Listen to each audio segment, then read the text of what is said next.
Thank you, Madam Deputy Speaker. Minister James Cleverly. Thank you, Madam Deputy Speaker, and I am very grateful to my right honourable friend, the member for Newark, for securing this debate and highlighting an incredibly important event. And it was indeed an historic moment, beginning a new chapter in Israeli foreign policy, regional collaboration, and bringing, hopefully, us all a step closer to resolving one of the major issues driving instability and conflict in the Middle East. As he says, the UK enjoys an excellent relationship with the United Arab Emirates, Bahrain, and Israel. And these strong relationships are built on a mutually held desire to further the cause of peace and stability in the region and the wider world. As a recent example, the Prime Minister welcomed the Crown Prince of Abu Dhabi, His Highness Sheikh Mohammed bin Zayed Al Nahyan, to London last month, demonstrating the strength of our historic relationship with the UAE and our commitment to working together to advance regional prosperity, peace and security.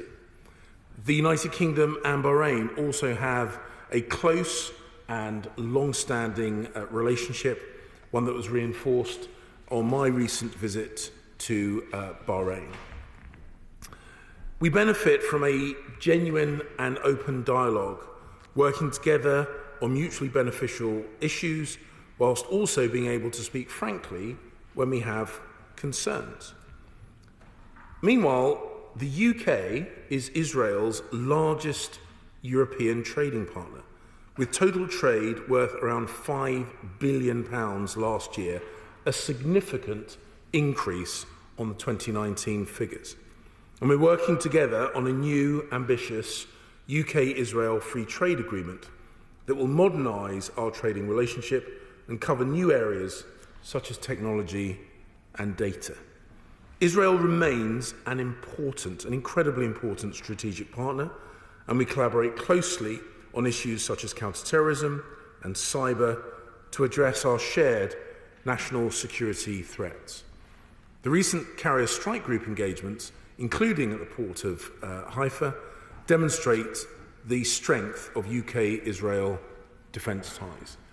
And I'm very happy to make it clear that our commitment to Israel's security is unwavering.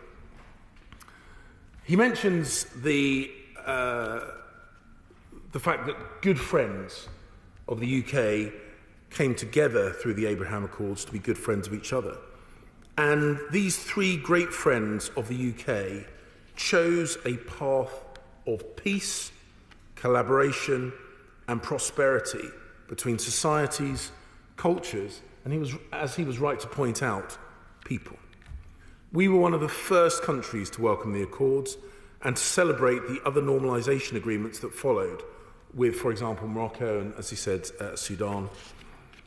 And through the last 12 months, we have been celebrating and reinforcing that agreement, although the last 12 months have, of course, proved a challenge. And we're very pleased to see the three nations have grasped the opportunities that normalisation presented. And we've seen burgeoning economic partnerships in travel, in technology, energy, climate, and more. Just last month, Israeli Foreign Minister Lapid made his first official visit to the Kingdom of Bahrain, and thus enhanced the bilateral ties. A new Israeli embassy has opened in Manama. Direct commercial flights have commenced, and agreements have been reached on sport, health, and environmental protection. During my visit to Bahrain, I had the pleasure of being at a bilateral lunch when the new Bahraini ambassador to Israel, received a phone call telling him he was going to be Bahrain's first ever ambassador to the State of Israel. And I think perhaps for me, one of the most wonderful and moving moments is when I had the pleasure during Hanukkah last year to be present at the virtual lighting of the menorah. An event where the ambassadors of the United Arab Emirates, Bahrain, and Israel to the Court of St. James came together in this iconic Jewish festival. And it showcased the strength of commitment from all the sides to this agreement to reinforce the longevity and prosperity of their relationship. And he is right to mention the fact the United Kingdom have helped to celebrate through this year. And I'm very grateful to our Right Honourable friend, the member for North Somerset, for organising a reception here in the House of Commons where representatives from Israel, Bahrain and the United Arab Emirates came together to celebrate the anniversary of the Abraham Accords. He mentions, of course, the relationship between Israel and the Palestinians, and he is absolutely right to do so. And it is important that these agreements also lead to tangible benefits to the Palestinian people.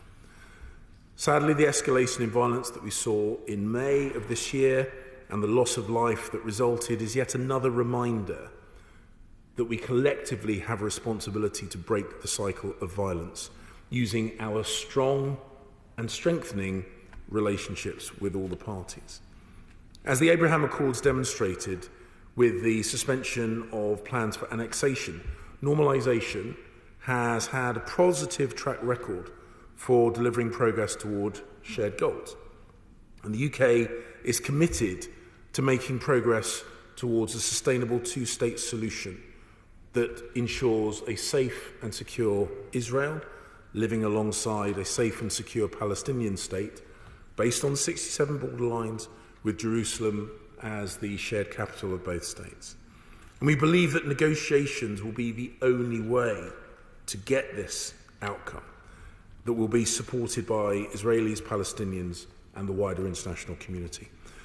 Echoing the words of Israel's Minister for Defence, Benny Gantz, the Accords have opened a window of opportunity to advancing steps towards a political Middle East peace process. We want to see greater coordination and cooperation between Israelis and Palestinians, particularly on economic initiatives, to help improve the day-to-day lives of Palestinians and build increased dialogue. It is incumbent upon us all to seize the opportunity to afforded to us by the Accords and make meaningful progress towards a sustainable, long-term peace in the region.